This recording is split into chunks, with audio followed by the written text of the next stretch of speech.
Hello, my astrology friends. This is Lada from astrolada.com. And today my guest is Krasi Attasio, who will lead us through the month of January. We're a bit late, but December was a very busy month. And Krasi will show us how sidereally the actual constellations, this is sidereal astrology, ancient Babylonian, ancient Indian sidereal astrology, how the actual constellations, where the planets are moving, what can we expect from January 2024? And she'll cover the 12 signs. Hello, Krasi. Hello, Wada. Hello, everyone. Yes, hello. We will look at the 12 ascendants, some brief, maybe overview of the most important events of January. The events that did not happen yet, because today's 8th of January. So we have 22 days still to discuss some of the events which did not happen. One very important, towards the end of the month, we expect this increased solar activity. It is expected to take place end of January, beginning of February. It is not sure when exactly. In two previous videos, we described with you that this solar activity is linked to very extreme mundane world events. Now, January will be quite, how to say, maybe relaxed, not such intense month. Even interesting, the astronomers also announced that we'll have this parade of planets, which starts already with, they announced, Mars, Venus, Mercury, but interestingly, Mars is not visible. I don't know why the observatories of astronomers announce already also Mars. Anyway, they start so, and towards end of January, Saturn is joining the parade, which is meaning that beautifully we will see them, the planets in a row. From the east, south horizon, we'll be able to see at night. At night. At night. This parade is considered harmonious. It will bring joy and harmony. Now, more interesting. On the second, approximately, it's always approximate, especially when it comes to Mercury. You see Mercury became visible, and I was thinking, what would Mercury bring in? Look what he brought. So Mercury became visible as a morning star, more like the energy of Apollo, like very enlightenment, information energy. And he became visible, and he will be visible approximately until 21st, 22nd of January. And he became visible in Scorpio in the vicinity of Shaula. The dirt, the secrets coming out. And see what came out? So the lists. The list. I was thinking, Oh, yeah. let's see what for information will come out. I was just waiting, and see dirt. He really takes The from constellation of the Scorpio, the dirt, yeah, I mean, like all the toxic secrets in the tropical sign of Sagittarius, truth, and Apollo is in a phase of, Mercury is in the phase of Apollo, which is the star of truth. And yes, shining coming along. into light, giving light upon Oh my something. God. Yeah, and I was thinking, and this is significant, Wada. This is very, very, very significant event. Yeah. So you see, we give the most kind of evident example, but when people look in their lives, how many things will come into light, maybe interesting information, knowledge, or you will find information that you've been searching for, many interesting things. And this is not a very short cycle of Mercury. It's almost 20 days still Because to. Mercury is very rarely visible. Let's say this to people. And very few people are born with Mercury visible. Actually, funny enough, we did a course with Rumen on this, and almost all on the course got Mercury visible. We're like, what? That's very rare. And currently, Mercury is visible. That's very amazing for anything mercurial. Can you give us an example what people can do till almost till the end Yes, of the month? exactly. When we consider the fact that Mercury became visible in the last degrees of Scorpio, yes, through his cycle of the next 20 days, less than 20 already, but he will be in Sagittarius, but the beginning of his cycle is more significant and is describing his nature, the nature of the cycle, so to say. So Scorpio is a sign not only about the secrecy and dirt which comes out as we see, but in Scorpio we have hermetic degrees of amazing hermetism, real knowledge, ancient knowledge. Scorpio is healing. Scorpio is the poison of homeopathy. Scorpio is very good about healing. So people who need healing, and let's say this is taking place on their ascendant, have very good chance to get the true way to heal themselves, let's say, or amazing knowledge. Scorpio, Taurus axis is money. They can come up with financial healing. Oops, what? Yes, yes. Ah, sorry, no, I heard myself twice. I thought something is happening with my Oh, voice. yes, yeah, sorry. No problem. So Scorpio, it's all about knowledge. It is all about healing. Homeopathy is linked to the energy of Scorpio. Money, financial truth, financial ways of making money. Of course, depends where this is taking place, and this It's will good be for very. taxes. That might be very, because Mercury is mathematical and planning and organization. Scorpio is your finances and taxes. So Oh, yes, it's also astrology. Mercury is ruling astrology. So it will be a lot about knowledge, truth coming out, knowledge that we are searching for can suddenly surprise us, truth, information. Also, when it comes to new beginnings, well, you can use this particular phase of Mercury for media work, teaching, studying. Let's say you are a little bit stuck in certain study that you don't like. This also could be very helpful, and keep in mind it is not, it continues for another already 2.5 weeks, so you can really benefit from this very, very, very well. And when Mercury became visible, this happened when also Venus was in Scorpio. I know people who say Venus is fallen in Scorpio. Yes, she does not exhibit her own blessing and power, but still she helped, because when they're together, Mercury and Venus, this is forming very beautiful, artistic, blessed energy. So I believe this helped also for good truth to come out, and so on and so on. So this is mainly about Mercury. The solar cycle is not yet to be seen, but slowly, towards the end of January, I think the year will intensify a little bit, February, March, with the eclipses, but this is subject for another conversation. And I think we mentioned this many So times. you said this would be like the height of the solar activity in how many years? 11. These are cycles which reoccur once in 11 years, and they're usually related to extreme events financially. Unfortunately, the peace will not, it has to do with wars, or at least with disharmonious events related to, warlike activities, of course. Well, we spoke about this with you. I'll remind to people, the Master Being Saduno said, yes, this will increase warlike events, financial disharmonious events, like true collapses of the markets. But the good is that we will have good fertility of the land, of the agriculture, and many new souls will descend. Oh, more Big fertility, human fertility, and also fertility of the land. It's somehow balanced between maybe what will take place and what, some sort of.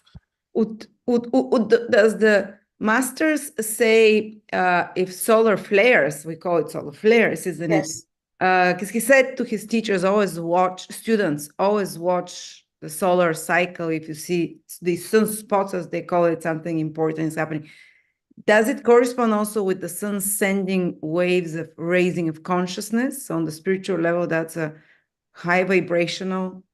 Oh, should be. This is why he says new souls are descending, most probably of higher vibration. Everything has a reason. And 11 years, every 11 years, this is happening again and again. So certainly, I believe what you say is so. Yeah, absolutely. Absolutely, yes. Because I know that the sun gives the spiritual impulse of growth for the whole earth and humanity. So this stronger activity must be stronger spiritual impulse than normal. And that's what also, but on the material level, it's experienced like chaos. Yes, but also, you know what I think when we say solar, activity, and I immediately think of how they try to shadow the sun, because they know eventually this increased solar activity might be coming to bring some good awakening, another wave of awakening, spiritual energy. Well, that's but Master Vince Suduno also said that there's no stopping it. This wave, No. this fire coming from the sun is gonna burn the old culture, the whole old civilization. They're trying, they're spraying, they're dimming, but yeah, they're always conniving, making stuff. But of course, yeah, that's why there is this other saying: you cannot like you can never dim the truth and the sun. yeah. And light. It's the same. They may try as much as they want, but nobody can dim the truth and the sun. Slow down, yeah, of course, but yeah. Yes, this will intensify, of course, everything which will happen in 2024, but let's not maybe go again into 2024 as we did so much already. So yes, we can enjoy this appearance of Mercury, which will appear, and Venus will be next to him. Hasn't it appeared already? Yeah, he appeared, but he will still be visible. He appeared, I think, on the 2nd, but he will be visible until 21st, 22nd of January. And we can use this exactly for media work, for studying, and to observe what is happening in our lives, like which is the truth that we've been waiting for, and which appeared with Mercury. Some epiphany, some deep realizations, something clicking in your mind. That's how I understand it from what you're saying. It's like, wow, it makes sense. I understand it now. This shift of perspective and clarity of vision in some way. Very, and yes, we can. When can we be seeing Mercury? Actually, Mercury, because he is a morning star, very early before the sun rises, and very shortly. I remember when I was observing Mercury, like you see him and boom, and he's gone. Really, very, very short is the moment when we'll be able to see The messenger of the gods is always fast. Yes. Between two worlds. Yes, yeah, very, very true. Saying this, let's look at Mercury water at the 12 ascendants. The rest remains the same. Saturn is, of course, in Aquarius direct. Jupiter is in Aries sidereal with Uranus, and this is also interesting in terms of financial opportunities. Uranus, Jupiter sextiled by Saturn and sextiled by Sun, invisible Mars, and Mercury. I believe this is very interesting financially. You see this big double sextile, especially with people who are very innovative in their financial approach. This can be very, very good. Also, in terms of knowledge, and when it comes to this, let's see already Aries. And once again, so starting for the 12 signs, just to say, is your promotion for the year 2024 still valid if people want a personal reading with you? It is valid on your website. It's valid. Yes, people can benefit. So a really big discount for reading with Krasi, Babylonian, ancient sidereal zodiac. She's going to look at for your birth chart for the year ahead 2024. So I'm putting a link below in the description for anyone who is interested. Yes, thank you, Wanda. Yes. So we start already looking from these two perspectives. So the perspective of the ancient Babylonian astrology for people who have sidereal ascendant Aries or moon in Aries, or if you're looking from the perspective of the modern astrology, this would be Taurus. For you, interestingly, this B sextile, the double sextile that I just mentioned about, will be valid for January. Very good for knowledge, for studies, for even can be a chance for new projects, financial opportunities. So this could be very good for you, actually. Especially, I mentioned the first appearance of Mercury in your 12th house, but he proceeds through Sagittarius until 21st, 22nd of January, he will be on your 9th house to support knowledge, studies, travel, long distance relationships. Very good. Also can support your finances. I believe for people with Sidereal Ascendant Aries, this is quite benevolent. In addition, Saturn is on your 11th house. If you have well-placed Saturn, he can be very benevolent. Otherwise, he certainly wouldn't be harmful from your 11th house, because 11th house in the ancient astrology is the house of the good spirit. So it has benevolent nature. 6th house, Jupiter on your ascendant. Jupiter brings quite protection, blessing. So remain moral, remain very, spiritual.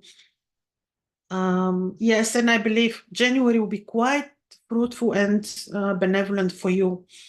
And now we'll be looking at people who have Sidereal Ascendant Taurus or Moon in Taurus, or if you're following the modern tropical astrology, this will be Gemini.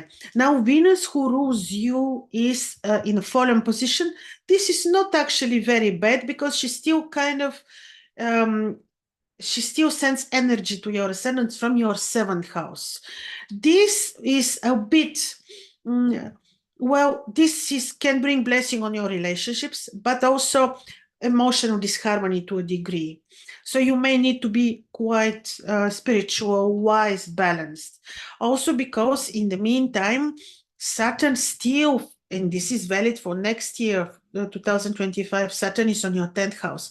Depending on how Saturn is positioned in your horoscope, this will be the energy that you will experience, but most probably you will be going through big changes of your career place, modifications there, and all the time Saturn will be squaring your 7th house. So Venus now brings blessing, but still you may need to remain loving, diplomatic, a little bit careful. Jupiter supports your health from your 12th house, can help you win over enemies. So yes, this is a bit to watch out for. Yes, Venus is giving you support, but if you feel emotional discomfort, make sure that you're very, very spiritual, very wise, very patient, very diplomatic, and certainly apply your intuition on just everything. The first appearance of Mercury also took place on your 7th house to give importance on relationships, agreements. So there, place your attention there and be a little bit more diplomatic for sure. And now we look at people who have Sidereal Ascendant Gemini or Moon in Gemini, or if you're following the modern tropical astrology, this would be Cancer. Now, for you, Mercury is your ascendant ruler, and he is so important, and he rose heliacally for the first time for you on your 6th house. Importance, of course, on your routine, on health, but I see Mercury's heliacal rise in Scorpio as something benevolent in terms of bringing you truth, showing you true healing, showing you who is your true friend or foe. So in this sense, he can be very good. He can support with information your career, your work, everyday work environment, and so. In the meantime, Venus is on your 6th house, also very supportive for healing. She can bring harmony in your routine environment. And also because Mars is with the Sun on the 7th house, make sure that you are quite diplomatic, harmonious, careful, loving with partner, and also intuitive with partnerships with business partners. In the meantime, Jupiter is quite benevolent, supports money, communication with children, but just when it comes to partnerships, agreements, be a little bit careful and very intuitive there. Now we look at people who have Sidereal Ascendant Cancer or Moon in Cancer, or if you're looking at the modern tropical astrology, this will be Leo. Now for you, Jupiter is well placed on your 10th house, aspecting your ascendant, forming harmonious trine with all planets in your 6th house. This is good trine, which is supporting your career, your everyday routine environment. In the meantime, these three planets on the sixth house also point that you may need to be a bit more responsible for your health during the month of January. Venus will give blessing on your fifth house, children, artistic work, creative knowledge. So this is quite fine. And a little bit be careful with when it comes to health, but your career, your routine is quite supported from this big trine which Jupiter is forming with all the planets, including visible Mercury on your sixth house. And now we look at people who have sidereal ascendant Leo or moon in Leo, or if you're following the modern tropical astrology, this would be Virgo. Now the sun right now as we speak is in your fifth house, forming interesting aspect with Mars, also with Mercury. So this is serious emphasis on fifth house.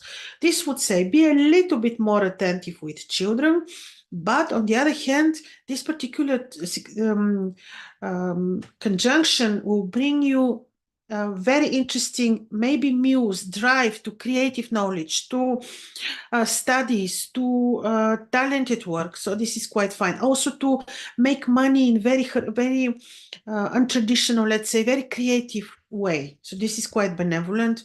Also, this is a trine towards Jupiter on your ninth house. This is harmonious for your studies, for spiritual knowledge, for following certain philosophy. This is harmonious for travel, long distance travel. In the meantime, because Saturn is still traveling through your seventh house, and he will be for the next year as well, you may need to be a little bit more diplomatic when it comes to relationships in general, in romantic, but also in business senses. And now we look at people who have sidereal ascendant Virgo or moon in Virgo, or if you're following the modern tropical astrology, this will be Libra. Now, Mercury is your ascendant ruler, and he rose heliacally for the first time in your third house. Very good for knowledge, for spirituality, for awakening, for a truth that you will discover. Very, very benevolent in this sense. For also for travel, because Venus is also there. So this is quite interesting. Now already Mercury is in Sagittarius, and he will be in Sagittarius, visible until 21st, 22nd of January. Very good when, especially, very interesting, especially because he makes conjunction with Mars, with the sun in your fourth house. Interesting and can bring solution when it comes to what? Home matters like property, relocation, arranging of your home, business at home, communication with parents, all can be used in a very positive way, actually. Also, this particular conjunction of many planets on your fourth house is forming harmonious trine to Jupiter in your eighth house. Again, this is related to truth, to knowledge, to money. Financially, this can be also benevolent for you. In the meantime, Saturn is passing through your seventh house. We don't know how Saturn is placed in your horoscope. So, of course, be responsible for your health and be diplomatic and careful with people who surround you, especially people who surround your routine, like colleagues, subordinates, people who work for you, and so on. And now we look at Libra or moon in Libra, or if you're following the modern tropical astrology, this would be Scorpio. Venus, who rules you, is on your second house, fallen, and Mercury became visible for the first time on your second house. This may bring you financial opportunity, but because of the heliacal rise of Mercury on your second house, but still be a little bit more careful when you make financial decisions, not impulsive. Like you have the knowledge probably, you probably have information, you have a chance financially, but still you may need to be a little bit less impulsive, careful, diplomatic especially when you make financial decisions. In the meantime, Jupiter is trined by Mercury, visible Mars, the Sun, all in your third house. This also can be benevolent when it comes to agreements. Also, Jupiter is very helpful and brings harmony in your relationships. Saturn, Jupiter form sextile, so this is harmonious when it comes to agreements, when it comes to stability in a relationship. So this is quite fine, I believe, for you. And now we look at people who have sidereal ascendant Scorpio or moon in Scorpio, or if you're following the modern tropical astrology, this would be Sagittarius. Now for you, Venus is on your ascendant. This is good, even though in Scorpio, she's not very, very joyful, so to say. But Mercury also became visible on the 2nd of January, right on your ascendant. Mercury, Venus, visible on your ascendant. This is good. This can give you input, ideas, desire to create something. It can make you very much driven to talented work, to knowledge, to research, to observe. It is very, very benevolent. Also can be benevolent for your romantic life, because Venus, even though she's fallen in your ascendant, still she can bring peace in your relationship. In the meantime, be a little bit careful when you make financial decisions. Make sure that you're very diplomatic with family members, family roots, family members, and also at home. Be a little bit more loving, diplomatic, careful with parents. Yes. And now we look at people who have sidereal ascendant Sagittarius or moon in Sagittarius, or if you're looking from the perspective of the modern astrology, this will be Capricorn. Now, as we speak, visible Mercury, Mars, Sun, everyone is right on your ascendant. This is big, load of energy, let's say. And this is creating trine to Jupiter, sextile to Saturn in your 5th and then 3rd houses. This is actually, if you manage to restore the harmony, if you manage to be very wise, patient, spiritual, not impulsive, you can benefit very much for good in terms of lucky finances, communication, negotiations, even travel, studies. This can be benevolent for making money and for good relationship, taking good care of children, because this is creating harmonious aspect to Jupiter in your 5th house.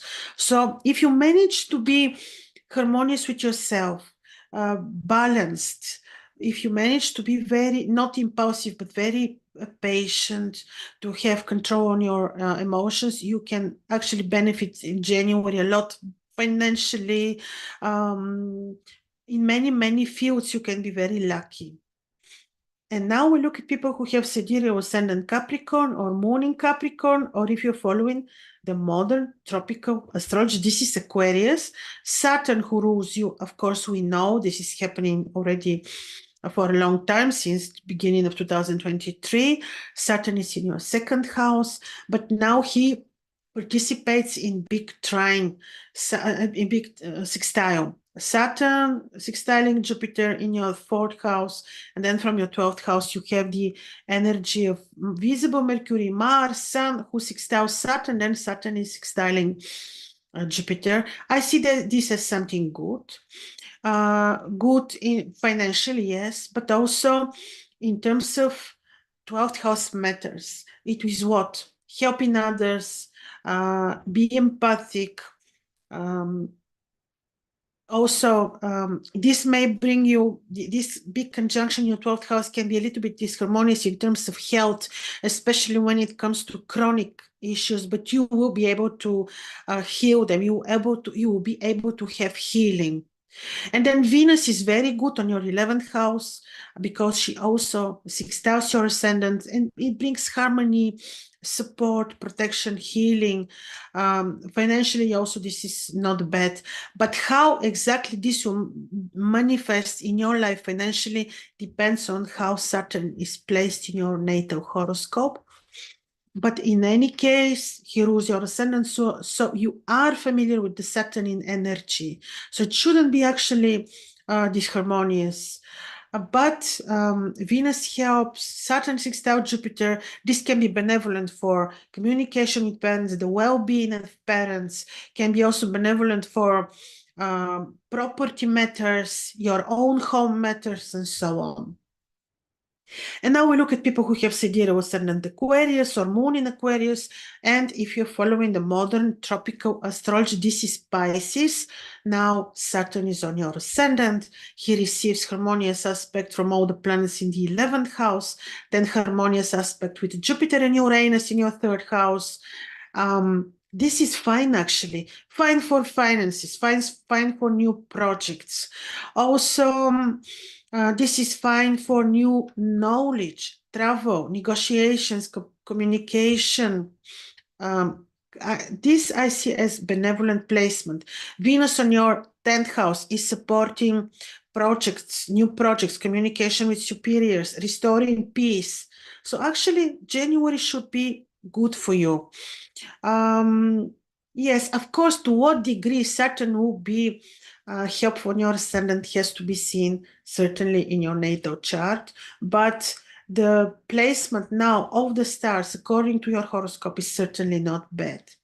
And now we look at people who have sidereal ascendant Pisces or moon in Pisces, or if you're following the modern tropical astrology, this will be Aries.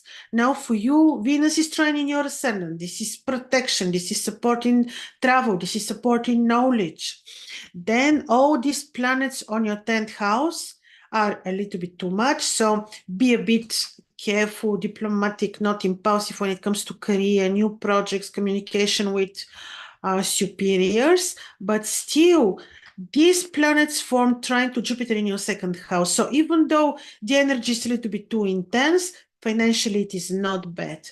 Be a little bit responsible for your health, especially when it comes to chronic conditions, but still, again, you have the good aspect of Jupiter. So I believe will be healing if there is also a complaint.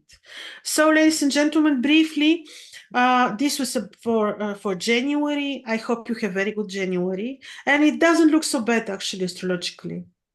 Wonderful. Great news. That's rare. Thank you so much, Krasi. Oh, yeah. Thank you for your insights. And soon we'll do February. That was January. Soon we'll do February, I guess. We'll have you back here. Thank you so much, everyone, for joining us in the live or after that in the recording again. If you'd like to contact Krasi, I've put a link below in the description to almost 40% discount for a reading with her for 2024. Thank you, everyone.